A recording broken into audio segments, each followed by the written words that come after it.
ചെടികളെയും പൂക്കളെയും സ്നേഹിക്കുന്ന ഒത്തിരി കൂട്ടുകാർ നമ്മുടെ ഈ ഗ്രൂപ്പിലുണ്ട്. അപ്പോൾ ഞാൻ ഇന്ന് ഒരു അവധി ദിവസം കിട്ടിയപ്പോൾ നമ്മുടെ ചെടികളുടെ പരിപാലനമായിട്ട് ഇറങ്ങിക്കാം കേട്ടോ. ഇപ്പോൾ നമ്മുടെ ഈ മഴയൊക്കെ ഒന്ന് ഒതുങ്ങിക്കുന്ന സമയത്ത് പൂക്കൾ ഉണ്ടാവാനായിട്ടുള്ള പൂക്കളിൽ ഏറ്റവും ചെടികളിൽ ഒന്നാണ് നമ്മുടെ ബോഗൻവില്ല. ബോഗൻവില്ല ചെടികൾ ഞാൻ ഓരോ അപ്ഡേഷനും നിങ്ങൾക്ക് ഇടാറുണ്ട്. അപ്പോൾ ഇതേപോലെ ചെടികളിലൊക്കെ പൂക്കൾ വരാൻ പോകുന്നുണ്ട്. അപ്പോൾ ചെടികൾ നിങ്ങൾ എത്രയും വേഗം വെയിലുള്ള ഭാഗത്തേക്ക് എടുത്തു വയ്ക്കണം.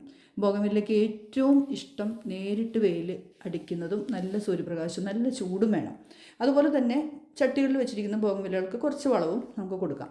അപ്പോൾ നല്ല ഹെൽത്തായിട്ട് ഒത്തിരി ചില്ലകൾ വരും, കുറേ പൂക്കൾ ഇങ്ങനെ ഉണ്ടായി നിൽക്കുന്ന ഒരു പ്രത്യേക ഭംഗിയാണ്. അപ്പോൾ അതിന് ഏറ്റവും നല്ല കാര്യം നമ്മുടെ ബോഗൻവില്ലകളുടെ എന്താ പറയുക, ചുവട് നോക്കുക. ചെടി ആരോഗ്യമില്ലാത്തതാണെന്നുണ്ടെങ്കിൽ കുറച്ച് രാസവളം, അല്ലെങ്കിൽ 19 അതല്ലെങ്കിൽ 18 കിട്ടും.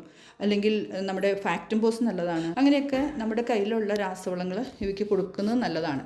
പിന്നെ നമ്മുടെ ചെടികളൊക്കെ ഒത്തിരി ഇങ്ങനെ ഹാർഡ് പ്രൂണൊക്കെ ചെയ്തതിന് ശേഷം ഹെൽത്ത് ഇല്ലാതെ നീണ്ടു പോയിട്ട് കമ്പുകളുണ്ടെങ്കിൽ ഒന്ന് സോഫ്റ്റ് പ്രൂൺ ചെയ്ത് നല്ലതാണ് കേട്ടോ. ഞാൻ സോഫ്റ്റ് പ്രൂൺ ചെയ്തു. അപ്പോൾ നിങ്ങളുടെ ഏതെങ്കിലും ബോഗൻവില്ല ചെടികളിൽ ഒന്ന് ഇതേപോലെ നീണ്ടു പോയിട്ടുള്ള ഹെൽത്ത് ഇല്ലാത്ത കമ്പുകളുണ്ടെങ്കിൽ ഒന്ന് സോഫ്റ്റ് പ്രൂൺ ചെയ്തോളൂ. അത് ഇപ്പോൾ ചെയ്തെന്നോർത്ത് ഒരു കുഴപ്പമില്ല. പെട്ടെന്ന് തന്നെ, ഇനിയിപ്പോൾ വെയിലാണ്, പെട്ടെന്ന് തന്നെ അതിൻ്റെ തളിരുകൾ വന്നോളും, കമ്പുകൾ വന്നോളും, ചെടികൾ നല്ല ഉഷാറായിക്കോളും. നമുക്ക് ചുവട്ടിൽ കുറച്ച് ഇതേപോലെ രാസവളങ്ങൾ ഇട്ട് കൊടുത്താൽ മതി. അപ്പോൾ എല്ലാവരും പറയും പൂവുണ്ടാകാൻ ബോഗൻവില്ലയ്ക്ക് പ്രത്യേകിച്ച് വളമൊന്നും വേണ്ടാന്ന്. പക്ഷേ ഇട്ട് കൊടുക്കുന്നത് എന്നെ സംബന്ധിച്ച് എനിക്ക് നല്ല റിസൾട്ട് കിട്ടിയിട്ടുണ്ട് കേട്ടോ. അതുപോലെ ഓർക്കിഡ് ഭാഗത്തിൽപ്പെട്ടുള്ള ഒത്തിരി ചെടികൾ എനിക്കുണ്ട്, നിങ്ങളുടെ വീട്ടിലും ഉണ്ടാവും, മിക്കവാറും വീടുകളിൽ ഉണ്ടാവുമായിരിക്കും. അപ്പോൾ ഓർക്കിഡിനെ ബാധിക്കുന്ന ഏറ്റവും വലിയൊരു പ്രശ്നമാണ് പൂപ്പൽ രോഗം അല്ലെങ്കിൽ ചീയൽ രോഗം. അപ്പോൾ ആ തണ്ട് മൊത്തം ചീഞ്ഞു പോവുക, പൂക്കൾ ഉണ്ടാവാതിരിക്കുക. അപ്പോൾ അതിന് നമ്മൾ ഈ ചെടികളെയൊക്കെ ഒരുക്കേണ്ടതുണ്ട്. ഞാൻ കഴിഞ്ഞ വീഡിയോയിൽ നിങ്ങൾക്ക് ഷെയർ ചെയ്തതുപോലെ ടാഗ്മൈസിൻ എന്ന് പറഞ്ഞ ഒരു കീടനാശിനി അല്ലെങ്കിൽ ഒരു പൗഡർ രൂപത്തിലുള്ള ഒരു മരുന്ന് കിട്ടും. അത് നമ്മുടെ ഈ ചീഞ്ഞു പോകുന്ന ഓർക്കിഡുകൾ ഉണ്ടെങ്കിൽ അല്ലെങ്കിൽ ഇതേപോലെയുള്ള ചെടികൾക്കൊക്കെ പൂപ്പൽ രോഗം ഉണ്ടെങ്കിൽ ഒന്ന് നിങ്ങൾ സ്പ്രേ ചെയ്യുന്നത് നല്ലതായിരിക്കും. അപ്പോൾ ഇതേപോലെയുള്ള മരുന്നുകൾ കൊടുക്കുക. മാത്രമല്ല ഉണങ്ങിയ ഇലകളും തണ്ടും അതുപോലെ തന്നെ പൂക്കളുണ്ടായതിൻ്റെ കുലകളൊക്കെ നമ്മൾ കട്ട് ചെയ്ത് കളയണം കേട്ടോ. കാരണം അതൊന്നും ഓർക്കിഡ് ചെടികളിൽ നിന്നും അധികം നിർത്തുന്നത് നല്ലതല്ല. അതേസമയം ഫെലോപ്സിസ് പോലെയുള്ള ചെടികളിൽ തണ്ടുകളിൽ പൂക്കൾ ഉണ്ടായാലും നമ്മളത് കളയരുത്. നമ്മൾ കുറേ കഴിഞ്ഞ് കഴിഞ്ഞാൽ വീണ്ടും അതിനകത്ത് പൂക്കൾ വരുന്നതായിട്ട് കണ്ടിട്ടുണ്ട്. എന്നാലും ഫെലോപ്സിസും പ്രത്യേകം ശ്രദ്ധിക്കണം.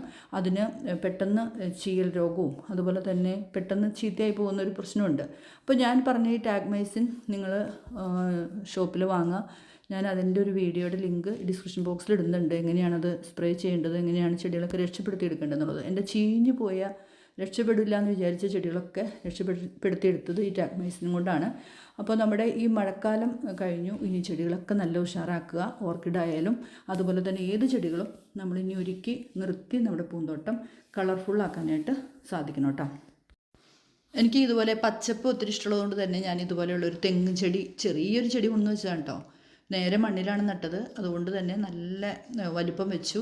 ഒത്തിരി ചില്ലകൾ ഉണങ്ങിയും അതുപോലെ കാട് പിടിച്ചോണ്ടായിട്ടുണ്ട്. അപ്പോൾ അതിൻ്റെ ചൂടൊക്കെ ഒന്ന് ഷേപ്പ് ചെയ്ത് വെച്ചില്ലെങ്കിൽ ഇതിൻ്റെ ഉള്ളിൽ എന്തെങ്കിലും ക്ഷുദ്രജീവികൾ, പല പാമ്പോ കാര്യങ്ങളൊക്കെ കയറിയിരുന്ന് അറിയില്ല. അതുകൊണ്ട് ഞാനതൊന്ന് വെട്ടി ഒതുക്കുകയാണ്. കുറേ ചില്ലകൾ അതിൻ്റെ കടഭാഗത്തു നിന്ന് തന്നെ വെട്ടിക്കളയാണ് കേട്ടോ.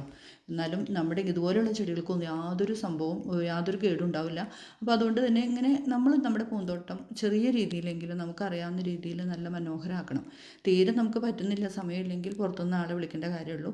അല്ലെങ്കിൽ നമുക്ക് കിട്ടുന്ന സമയം കൊണ്ട് കുറേശ്ശെ ഇതേപോലെ നമ്മുടെ കയ്യിലുള്ള വലിയ എന്താ പറയുക, പണം മുടക്കണമെന്നൊന്നുമില്ല. നമ്മുടെ വീടിൻ്റെ ഫ്രണ്ടിൽ നമ്മൾ തന്നെ ഒരുക്കുന്ന പൂന്തോട്ടമാണെങ്കിൽ ഒരു പ്രത്യേക സന്തോഷവും ഒരു ആത്മസംതൃപ്തി ഉണ്ടാവും.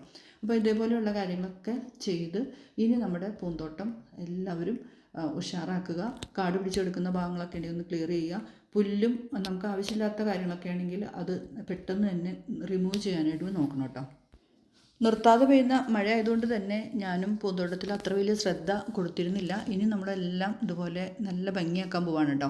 അപ്പോൾ തണലത്ത് വെക്കേണ്ട കുറേ ചെടികളും അതുപോലെ തന്നെ വെയിൽ ഭാഗത്ത് വെക്കേണ്ട കുറേ ചെടികളുണ്ട്. ബിഗോണിയ പോലെയുള്ള ചെടികളൊക്കെ നമുക്ക് തണലത്ത് ഇതുപോലെ വെച്ച് കഴിഞ്ഞാൽ നല്ല മനോഹരമായിരിക്കും കേട്ടോ. എനിക്ക് ഏറ്റവും ഇഷ്ടപ്പെട്ട ബിഗോണിയുടെ ഒന്നാണ് നമ്മുടെ ഈ ഒരു ചെടി.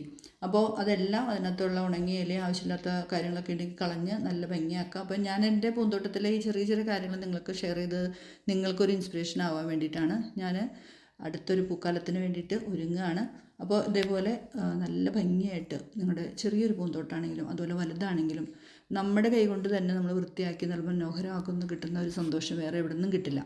അപ്പോൾ കിട്ടുന്ന സമയമൊക്കെ ഇതേപോലെ പോസിറ്റീവ് കാര്യങ്ങളൊക്കെ നമുക്ക് മനസ്സിനും നമ്മുടെ ശരീരത്തിനും ആരോഗ്യം തരുന്ന ഇങ്ങനെയുള്ള കൊച്ചു കൊച്ചു കാര്യങ്ങൾ കൊണ്ട് മനോഹരമാക്കട്ടെ എല്ലാവർക്കും കഴിയട്ടെ. അപ്പോൾ അടുത്തൊരു വീഡിയോ ആയിട്ട് നമുക്ക് വീണ്ടും കാണാം കേട്ടോ.